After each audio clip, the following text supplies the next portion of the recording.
하나님 말씀 요한복음 6장 1절부터 15절까지의 말씀을 보겠습니다. 제가 읽도록 하겠습니다. 그 후에 예수께서 디베랴의 갈릴리 바다 건너편으로 가시매 큰 무리가 따르니 이는 병자들에게 행하시는 표적을 보았음이로라. 예수께서 산에 오르사 제자들과 함께 거기 앉으시니 마침 유대인의 명절인 유월절이 가까운지라. 예수께서 눈을 들어 큰 무리가 자기에게로 오는 것을 보시고 빌립에게 이르시되 우리가 어디서 떡을 사서 이 사람들을 먹이겠느냐 하시니 이렇게 말씀하시면 친히 어떻게 하실지를 아시고 빌립을 시험하고자 하심이라. 빌립이 대답하되 각 사람으로 조금씩 받게 할지라도 200데나리온의 떡이 부족하리이다. 제자 중 하나 곧 시몬 베드로의 형제 안드레가 예수께 여짜오되 여기 한 아이가 있어 보리떡 5개와 물고기 2마리를 가지고 있나이다. 그러나 그것이 이 많은 사람에게 얼마나 되겠사옵나이까. 예수께서 이르시되 이 사람들로 앉게 하라 하시니 그곳에 잔디가 많은지라 사람들이 앉으니 수가 5,000명쯤 되더라. 예수께서 떡을 가져 축사하신 후에 앉아있는 자들에게 나누어 주시고 물고기도 그렇게 그들의 원대로 주시니라. 그들이 배부른 후에 예수께서 제자들에게 이르시되 남은 조각을 거두고 버리는 것이 없게 하라 하시므로 이에 거두니 보리떡 5개로 먹고 남은 조각이 12바구니에 찼더라. 그 사람들이 예수께서 행하신 이 표적을 보고 말하되 이는 참으로 세상에 오실 그 선지자라 하더라. 그러므로 예수께서 그들이 와서 자기를 억지로 붙들어 임금으로 삼으려는 줄 아시고 다시 혼자 산으로 떠나가시니라. 아멘. 우리는 지난 몇 주 동안 요한복음 5장을 천천히 함께 살펴보았습니다. 38년 된 병자에게 다가가서 내가 낫고자 하느냐 물으신 그 주님의 음성을 들었고 그 고통의 자리에 찾아오신 예수님의 은혜를 기억할 수 있었습니다. 또한 그 치유의 사건이 하필이면 안식일에 일어났다는 사실을 통해서 율법의 형식보다는 고통받는 자를 향한 하나님의 자비로움이 더 크다라는 것을 우리가 살펴보았습니다. 예수님은 자신을 안식일에도 일하시는 아버지와 하나이신 분이라 선포하셨고 심판하시는 권세와 생명을 주시는 능력도 하나님으로부터 부여받았다라고 선포하셨습니다. 우리는 그 예수님 앞에서 진지하게 물어봤습니다. 나는 과연 누구의 영광을 구하며 살고 있는가? 하나님으로부터 오는 영광을 구하고 살고 있는가? 아니면 사람의 인정과 시선을 더 중요하게 여기며 살아가고 있는가? 그리고 이제 우리는 요한복음 6장으로 넘어갑니다. 예수님께서 보리떡 5개와 물고기 2마리를 가지고 5,000명을 먹이신 이 유명한 기적. 제가 요한복음 1장부터 5장을 강해하는 동안에도 왕왕 이 사건을 언급한 적이 있습니다. 이 사건은 그저 예수님께서 배고픈 사람들을 먹이신 그런 사건이 아니었습니다. 이 표적은 출애굽기에 나오는 만나를 떠올리게 하는 사건이고 나아가서 우리를 향해 나는 생명의 떡이다 라고 선언하시는 예수님의 그 말씀을 들려주게 되는 그런 사건인 것입니다. 우선 이 사건의 배경부터 한번 살펴보도록 하겠습니다. 1절부터 4절까지를 우리 같이 한번 읽어보죠. 시작.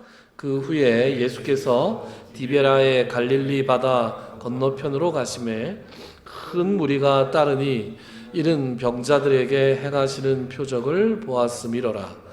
예수께서 산에 오르사 제자들과 함께 거기 앉으시니 마침 유대인의 명절인 유월절이 가까운지라. 아멘.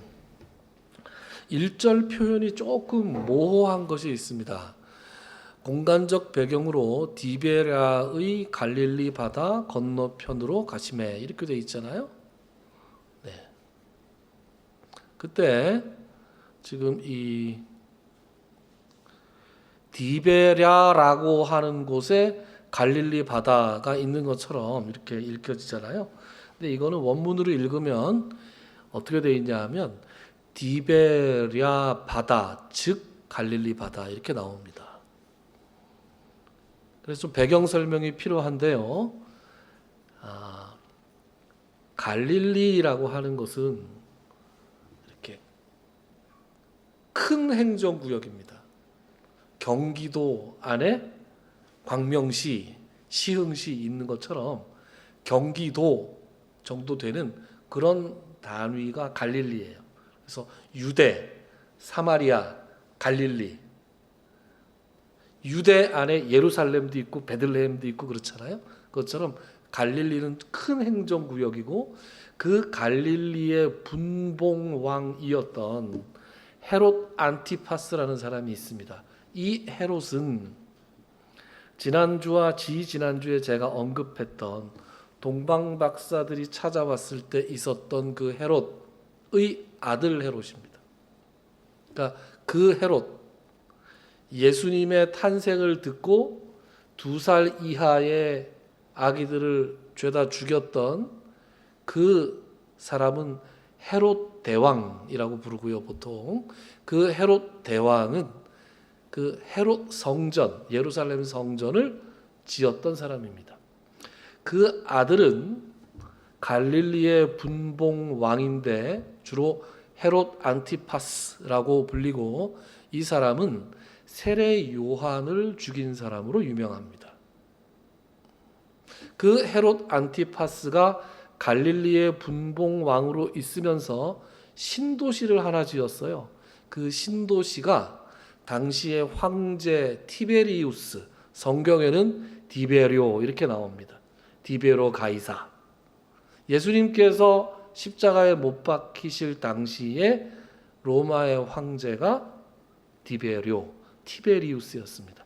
그 티베리우스의 이름을 따서 신도시를 하나 그 갈릴리 호수, 갈릴리 바다 옆에 지었는데 그것이 바로 티베리아스라고 부르는 도시인데 그걸 오늘 이 성경에는 디베랴 이렇게 번역을 해놓은 거예요. 그러니까 디베료의 이름을 따서 디베랴라고 하는 신도시를 헤롯 안티파스가 만들었는데 그 도시는 굉장히 번화한 도시였고 헬라인들에게 잘 알려져 있는 그런 도시였습니다. 그래서 이 요한복음은 주로 헬라인들을 비롯한 이방인들을 위해서 쓰여진 복음서였기 때문에 그들이 알아듣기 쉽게 먼저 디베랴 바다라고 얘기하고 그 디베랴 바다 건너편 갈릴리 바다 디베랴 바다 즉 갈릴리 바다 건너편으로 가셨다 이렇게 표현을 한 거예요. 그러니까 그 바다 옆에 디베랴라는 도시가 있어서 그 이름을 따면 그 바다가 디베랴 바다가 되는 것이고 그것이 갈릴리라는 행정구역 안에 속해 있으니까 다른 말로는 갈릴리 바다 이렇게 부르는 것입니다. 우리에게는 뭐가 익숙해요? 갈릴리 바다가 익숙하죠. 그 바다는 넓었지만 호수라고도 불리기도 했습니다. 자, 어쨌거나 이 갈릴리 바다의 서남쪽에 이 디베라라는 도시가 있었고요. 예수님께서 건너편으로 가셨다라는 것은 그 갈릴리 바다의 북동쪽으로 가신 거예요. 그렇겠죠? 남서의 반대가 북동이니까.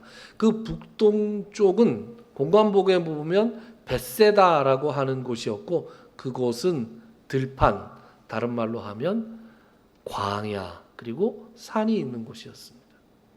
그러니까 예수님께서는 지금 어떻게 이동하셨어요? 요한복음 5장의 배경은 예루살렘이었습니다.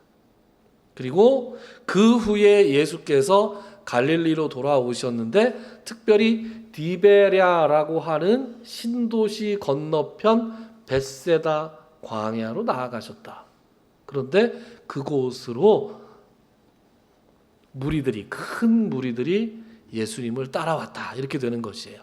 그러니까 공간적인 배경은 디베랴 신도시 건너편 광야. 이것은 어떤 역사적이고 영적인 의미가 있는 것입니다. 조금 더 살펴보겠습니다. 시간적인 배경은 4절 뭐라 그래요? 마침 유대인의 명절인 유월절이 가까웠다. 그러니까 시간적인 배경은 유월절입니다. 그러니까 시간과 공간적인 배경은 뭐예요? 유월절이 가까운 광야였습니다. 여러분, 유월절은 어떤 날입니까? 유월절은 이스라엘 백성이 이집트, 애굽에서 나온 날이었잖아요. 애굽에서 옛 이스라엘 백성이 하나님의 은혜로 어디로 나왔어요? 광야로 나왔죠. 애굽이라는 도시에서 광야로 나온 그 사건이 일어난 것이 바로 유월절이라는 날입니다. 그런데 유월절이 가까웠을 때 이 많은 무리들은 디베랴라고 하는 도시에서 나와서 예수님을 따라 어디로 가요? 지금 광야, 벳세다라고 하는 광야로 갔습니다. 그러니까 뭔가 느낌이 있죠? 네. 여러분, 광야라는 곳은 어떤 곳입니까? 광야라는 곳은 언제나 결핍과 고난이 있는 곳이 광야입니다. 광야 같은 인생 그러잖아요. 하나님의 은혜가 아니면 도저히 살아갈 수 없는 곳이 바로 광야가 상징하는 것이죠. 이에 비해서 도시가 상징하는 이미지는 어떤 것입니까? 풍요와 타락이죠. 하나님의 은혜가 없어도 우리끼리 나 혼자서도 얼마든지 먹고 살 수 있다라고 생각할 수 있는 공간이 바로 도시라는 공간입니다. 오늘 많은 무리들이 예수님을 따라 광야로 나왔다고 했습니다. 그들이 왜 예수님을 따랐다고 했어요? 2절에 보면 큰 무리가 따르니 이는 병자들에게 행하시는 표적을 보았음이로라. 표적을 보고 따랐다 그럽니다. 예수님에 대한 모종의 믿음을 가지고 따라왔죠. 대단한 능력을 지니신 분이다. 저분이 어쩌면 우리가 오랫동안 기다려왔던 하나님이 보내신 메시아일지도 모른다. 그런 믿음을 가지고 예수님을 따라 나온 것입니다. 그러나 여러분, 광야가 어떤 곳이라고요? 결핍과 고난이 있는 곳입니다. 믿음으로 예수님을 따라서 광야로 왔지만 그들은 곧 현실을 깨닫게 됩니다. 대단한 능력자가 전해주시는 정말 압도적인 말씀의 그 은혜로 말미암아 마음이 그냥 웅장해졌는데 뱃속에서 꼬르륵 소리가 나는 거예요. 이런 걸 요즘 젊은이들은 현타가 온다 그렇게 얘기합니다. 현타가 뭔지 아세요? 현실 자각 타임. 그래서 현타가 온다 그래요. 오늘은 나오지 않지만 공관복음에 보면, 마태복음과 누가복음에 보면 이때가 해가 질 무렵이라고 돼 있습니다. 그러니까 해는 지고 배는 고픈데 먹을 게 없는 현실이죠. 여러분, 우리도 그렇지 않습니까? 믿음으로 예수님을 따라서 광야로 나아갑니다. 비장한 각오로 나왔고 마음은 웅장한데 현실은 너무나 초라하고 말씀대로 사는 건 너무 어려운 것 같고 그렇잖아요.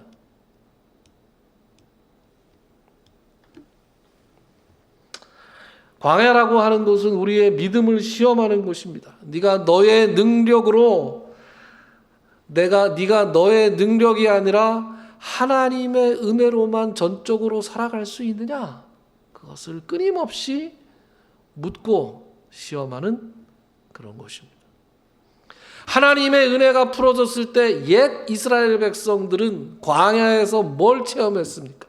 만나와 메추라기를 먹는 그런 엄청난 경험을 했습니다. 그렇다면 지금 이 굶주린 백성들은 예수님의 은혜로 말미암아 어떤 놀라운 경험을 하게 될까요? 바로 보리떡 5개와 물고기 2마리로 자기들의 배가 넘쳐나도록 채워지는 그런 놀라운 경험을 하게 될 것이었습니다. 이제 구체적으로 어떻게 그렇게 되느냐를 한번 살펴보죠. 먼저 예수님은 제자들을 시험하셨습니다. 5절부터 볼게요. 예수께서 눈을 들어 큰 무리가 자기에게로 오는 것을 보시고 빌립에게 이르시되 우리가 어디서 떡을 사서 이 사람들을 먹이겠느냐. 이렇게 말씀하시면 친히 어떻게 하실지를 아시고 빌립을 시험하고자 하심이라. 빌립이 대답하되 각 사람으로 조금씩 받게 할지라도 200데나리온의 떡이 부족하리이다. 여러분, 빌립의 MBTI가 뭐였을까요? 빌립의 MBTI는 ISTJ가 아니었을까? 뭐 그런 생각해 봅니다. 현실적이고, 그러세요? 그러시군요. 현실적이고 논리적이고 계산적입니다. 먼저 나서기보다는 예수님의 질문에 반응을 했죠. 200데나리온의 떡이 부족하다. 어쨌든 결론은 뭐예요? 안 돼요. 이 얘기죠. 안 됩니다. 그 다음에 안드레가 대답합니다. 여러분, 안드레.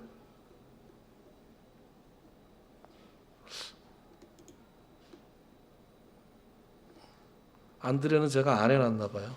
자, 8절부터 9절 제가 읽겠습니다. 제자 중 하나고 시몬 베드로의 형제 안드레가 예수께 여짜오되 여기 한 아이가 있어 보리떡 5개와 물고기 2마리를 가지고 있나이다. 그러나 그것이 이 많은 사람에게 얼마나 되겠사옵나이까. 챗GPT한테 물어봤더니 안드레는 ISFJ 같다. 그런 얘기를 해요. 조금 다르죠? 관찰력이 있고 배려심이 있고 사람과 사람을 연결하는 태도. 그러고 보니까 요한과 안드레가 제일 처음 예수님께 나와왔고 사람과 사람을 연결하는 그 베드로를 데리고 오잖아요. 안드레가. 제가 그 얘기는 그 안드레 얘기를 하면서 이 장면을 제가 그때 인용을 해서 한번 이야기를 했습니다. 어쨌든 ISTJ고 ISFJ고. 여러분, 베드로의 MBTI는 뭘까요? 베드로 ENFP. 훌륭한 성향이죠. 제가 ENFP. 농담입니다. ISTJ고 ISFJ고 ENFP고 나중에 저희 어머니가 야 그게 뭐냐 이러실 것 같은데 어쨌든 안 된다는 거예요. 그죠? 안 된다는 겁니다. 여러분, 인간적으로 생각해 봤을 때 안 되지 않습니까? 제가 여러분들한테 이렇게 설교할 때는 맨날 그 천하태평이처럼 그 혼자 믿음이 좋은 것처럼 이 설교를 하지만 아이들이 한 명씩 그만두고 나갈 때마다 이게 쫄리죠. 왜 안 쫄리겠어요? 야, 이게 하나님이 나가면 들어오게 하시고 나가면 들어오게 하고 그러는데 이번에도 또 들어올까? 한 명 나갈 때, 2명 나갈 때, 3명 나갈 때 표정 관리가 잘 될까? 아이들이 한 명 그만둘 때마다 마음이 힘들지 않다 그러면 거짓말이겠죠. 그런데 말이죠. 이 6절 말씀이 여러분 지금 마침 떠 있습니다. 6절 말씀이 얼마나 은혜로운지 같이 한번 읽어볼까? 6절 시작. 이렇게 말씀하시면 친히 어떻게 하실지를 아시고 빌립을 시험하고자 하심이라. 여러분 여기서 어떤 말씀이 제일 은혜롭습니까? 제가 은혜롭다고 드린 말씀은 친히 어떻게 하실지를 아시고. 여러분 우리는 우리의 앞날을 몰라요. 그러나 하나님께서는 우리의 앞날을 아시죠. 여러분, 우리는 우리의 주머니 속과 통장 잔고를 생각하고 무엇을 어떻게 해야 될지 아무런 계획을 세울 수가 없습니다. 그러나 하나님께서는 계획이 다 있으시다니까요. 하나님께서 우리를 인도하실 때 어떠한 계획과 섭리 없이 우리를 인도하신다고 우리가 생각할 때가 많지만, 여러분, 이 6절 말씀을 오늘 마음에 담아가시기 바랍니다. 뭐라고요? 친히 어떻게 하실지를 아신다. 자, 예수님께는 다 계획이 있었어요. 그래서 그 계획을 어떻게 실행에 옮기시는지 이제 살펴봅시다. 예수께서 이르시되 10절입니다. 이 사람들로 앉게 하라 하시니 그곳에 잔디가 많은지라 사람들이 앉으니 수가 5,000명쯤 되더라. 예수님께서 앉게 하라 그랬습니다. 여러분, 여기서 앉게 하라는 말에요, 우리나라 사람들한테 앉아 그러면 이제 어떻게 앉습니까? 앞바다리, 그죠? 책상 다리하고 앉죠. 지금 이 앉게 하라라는 말씀은 여러분, 유대인들이 어떻게 밥 먹을 때 어떻게 하죠? 이렇게 비스듬히 기대잖아요, 그죠? 지금 그렇게 앉게 하라라는 뜻입니다. 그러니까 우리 말에 솔직히 더 자세만 봤을 때 더 맞는 번역은 누라고들 해라, 이 얘기예요. 근데 맥락을 갖춰서 좀 더 정확하게 그 뜻을 전달하면, 얘들아 밥상 차려라, 그 얘기예요. 밥상 펴라. 자, 이제 밥 먹자. 그러니까 지금 아무것도 먹을 게 지금 먹을 거 냄새도 안 나는데 사람들이 지금 쫙 눕습니다. 근데 거기에 지금 보니까 그곳에 잔디가 많았다 그랬어요. 이 얘기는 왜 했을까요? 전 좀 이게 생뚱맞았어요. 이 사람들로 앉게 하라. 그럼 산에 풀이 있지 뭐가 있겠어. 그런데 그곳에 잔디가 많은지라를 좀 생각을 해봤더니 뭐가 생각이 났냐 하면 시편 23편이 떠올랐어요. 여러분, 시편 23편 기억하십니까? 여호와는 나의 목자시니 내게 부족함이 없으리로다. 그가 나를 푸른 풀밭에 누이시고, 푸른 풀밭에 누이시고, 여기 지금 잔디가 많다고, 이 푸른 풀밭이라고. 얘들아 누워라. 이제 밥 먹자. 아무것도 없는데 누우라는 말씀을 하시는 거예요. 그런데 그 앉게 하라는 말씀에 따라서 사람들이 다 앉았어요. 밥상 대형으로 누웠어요. 그 수가 무려 5,000명이 되었어요. 여러분, 5,000명이나 되는 사람이 밥상 대형으로 쫙 누워있는 거 한번 상상해 보세요. 그리고 그들의 눈이 어디를 향해 있었겠습니까? 그 만 개의 눈이 전부 예수님을 쫙 보고 있었을 거예요. 이제 어떻게 하시려고 그러나? 하늘에서라도 뭐가 내려와야 되는 거 아닌가요? 자, 이제 밥상 폈습니다. 만 개의 눈이 예수님을 향해서 집중되어 있을 때 예수님께서 지금 뭐 하세요? 예수님께서 11절, 예수께서 떡을 가져 축사하신 후에 그랬습니다. 여러분, 축사가 뭡니까? 감사기도를 드렸다, 이런 얘기입니다. 감사기도. 여러분, 유대인들에게는 이 식사전 기도가 있어요. 식사전 기도를 히브리어로 뭐라 그러냐 하면 하모치 브라카 이렇게 얘기합니다. 하모치라는 것은 내어주다, 만들어주다, 이런 뜻이에요. 내어주다. 브라카는 영어로는 blessing이란 뜻이에요. 그래서 지금도 하모치 브라카 이렇게 유튜브 검색을 하면 이 하모치 브라카가 많이 나옵니다.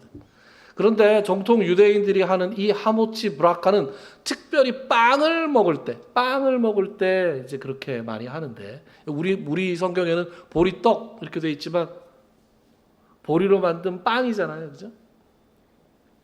이 하모치 브라카를 어떻게 하냐면 이렇게 들고 양손으로 들고 기도합니다. 뭐라고 기도하냐? 우주의 왕이신 우리 주 하나님 여호와여, 땅에서 빵을 내어 주시는 주께 찬송을 드리나이다. 땅에서 빵을 내어 주시는, 이 내어 주다가 하모치예요. 하모치 레켐, 빵 레켐, 그죠? 베들레헴 그러잖아요. 민 하렛, 땅으로부터 빵을 내어 주시는 창조주 하나님께 찬송을 올려드립니다.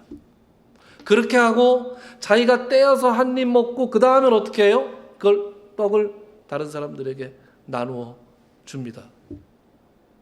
예수님께서 축사하셨다라는 말은 바로 이 하모치 브라카를 하셨다는 거예요.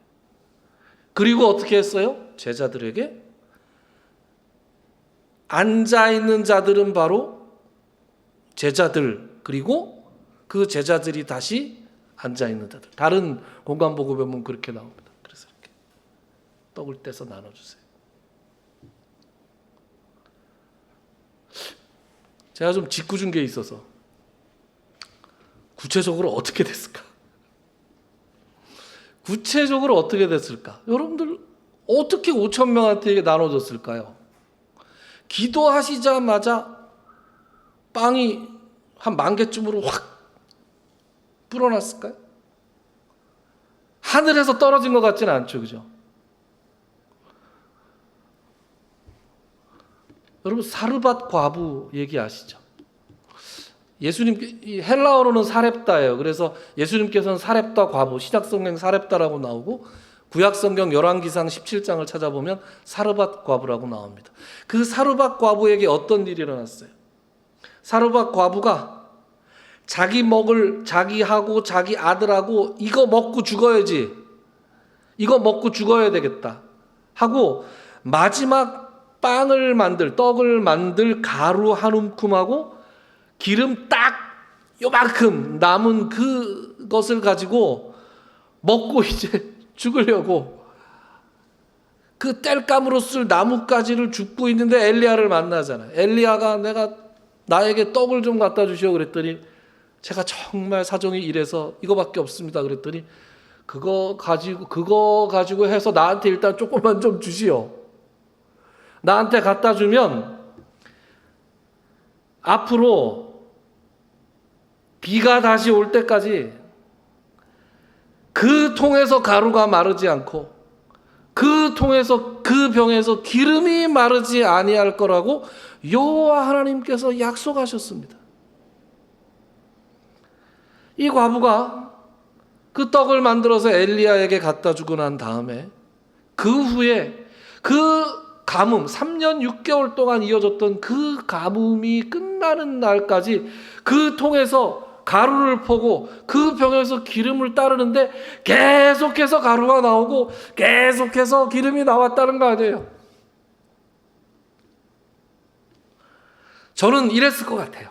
예수님께서 떡을 떼시는데, 성경에 나오는 얘기는 아니에요. 순전히 제 상상이에요. 떼는데 떼도 계속 나오는 거예요. 제자들이 신기해서 그걸 받아가지고 사람들에게 떼어주는데 떼도 계속 나오는 거예요. 그 놀라운 광경을 거기 있는 모든 5,000명의 사람들이 보고 감동을 하면서 그들의 배를 채웠습니다. 그리고 나서 예수님께서 그들의 배가 다 부른 다음에 뭐라고 말씀하세요? 남는 것들을 버리지 말고 다시 모아와라. 여러분 여기에 이 12바구니, 이 바구니라고 표현된 거가 그 코피노스라고 이렇게 지푸라기로 만든 바구니 같은 겁니다. 그래서 유대인들은 거의 항상 이 바구니를 들고 다녔나 봐요. 도시락처럼. 제자들이 들고 다니던 이 바구니를 이제 가지고 돌아다니면서 이제 남은 조각을 거둔 거죠. 왜 12바구니였을까요? 제자가 12명이라서 그렇다. 그런 것 같아요. 12제자들이 12지파와 12지파를 상징하는 12제자들이죠.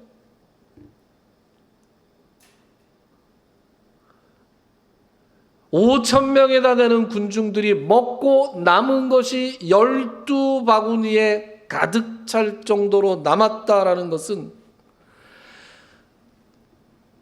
예수님을 통해서 구원받은 백성들은 하나님께서 그 은혜로 그 삶을 풍성하게 채우시는데 모자람 없이 넉넉하게 채우실 거라는 것을 약속하는 그런 상징을 가지는 것입니다. 하나님의 은혜는 항상 넉넉한 것이, 예나 지금이나 믿음으로 사는 사람들은 우리의 현실적인 필요를 풍성히 채우시는 하나님을 경험하게 되는 것입니다. 문제는 이제 그 다음이에요. 14절과 15절. 우리 같이 한번 읽어볼까요? 시작. 그 사람들이 예수께서 행하신 이 표적을 보고 말하되 이는 참으로 세상에 오실 그 선지자라 하더라. 그러므로 예수께서 그들이 와서 자기를 억지로 붙들어 임금으로 삼으려는 줄 아시고 다시 혼자 산으로 떠나가시니라. 이 사람들은 예수님을 잡아 억지로 임금을 삼으려고 했습니다. 이들의 판단이 맞긴 했어요. 참으로 세상에 올 그 선지자, 이게 신명기에 나오는 표현이잖아요. 그 모세가 얘기했던 신명기 18장일 거예요. 18장에서 얘기한 그 선지자가 맞긴 하는데 그 선지자를 억지로 붙들어서 임금으로 삼겠다라는 그 생각은 예수님을 자기들의 현실적인 필요를 채워주는 분으로 세우기를 원했다라는 것.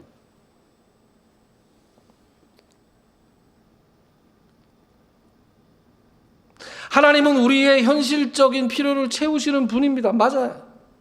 그러나 그것만으로 하나님을 고정해서 생각한다면 하나님께서 많이 서운하시다. 여러분, 제가 이렇게 한번 생각해 볼게요. 여러분, 남자는 아버지가 되면, 남편이 되고 아버지가 되면 생계를 책임져야 되지 않습니까? 가족들의 생계를 책임지는 것이 너무나 마땅한 일이에요. 그래서 열심히 일을 해서 돈을 벌어서 지금은 이제 여성들도 이런 역할을 감당하고 있지만 돈을 벌어서 가족들이 먹을 거, 입을 거, 잘 거 이렇게 공급하는 것이 그 아버지라는 존재의 의무잖아요. 마땅한 일이잖아요. 그런데 가족들이, 아내가, 자식들이 아버지를 돈 벌어오는 기계로만 생각한다면, 요즘처럼 ATM으로 생각한다면 그 아버지가 얼마나 서운하겠습니까?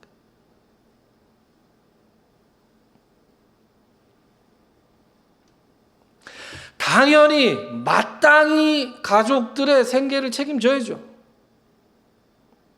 그러면 그 아버지, 자기들의 생계를 책임지는 그 아버지에 대해서 아내와 자녀들이 가져야 하는 태도는 뭡니까?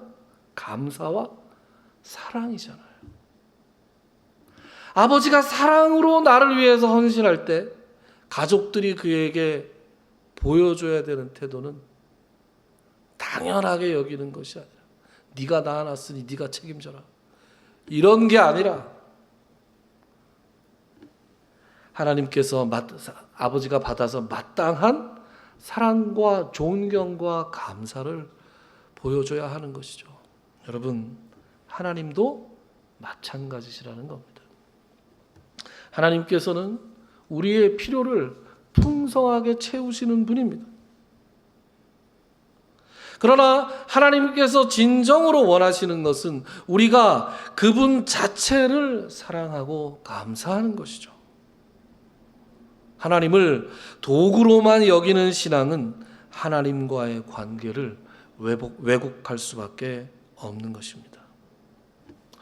사랑하는 교우 여러분, 예수님께서 주시는 진정한 양식은 우리의 육신적인 필요를 채우는 데 그치지 않습니다. 예수님은 우리의 영혼을 영원한 생명으로 이끄시는 생명의 떡이십니다. 우리가 주님을 현실적인 필요를 채우는 존재로만 바라본다면 주님과의 관계는 건강할 수 없습니다. 오늘 이 말씀 앞에서 우리의 믿음을 점검하기 원합니다. 도시의 풍요와 자급의 착각에서 벗어나서 광야에서 하나님을 절대적으로 의지하는 믿음으로 나아갑시다. 우리의 필요를 채워주시는 하나님께 진정으로 감사하고 그분 자체를 사랑하고 경배하는 자리로 나아가시기 바랍니다.